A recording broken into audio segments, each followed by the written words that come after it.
Nirenberg and Matthaei were the first scientists to determine that a specific RNA sequence coded for a specific amino acid. For their procedure, Nirenberg and Matthaei put together poly-U, a strand of RNA only consisting of uracil nucleotides, and 20 amino acids, including one radioactive one, all in a cell-free environment.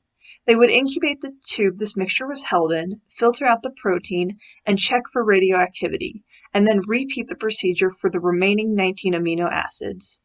In one tube which had a radioactively labeled protein, they found newly synthesized protein made from the amino acids coded by the poly-U. From this, Nirenberg and Matthaei were able to identify three major codons. The first they identified was UUU, which codes for phenylalanine. Eventually, they used poly-C to find CCC, which codes for proline, and poly-A to find AAA, which codes for lysine. The codon GGG does not work to code for amino acids and therefore isn't valid unlike the other three, which are.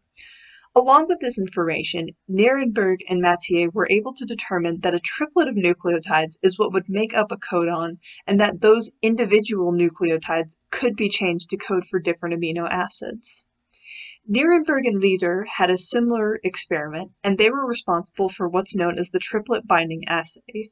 Their procedure consisted of putting 20 charged tRNAs, including one radioactive amino acid, ribosomes, and very short mRNAs that each had one known codon through a filter.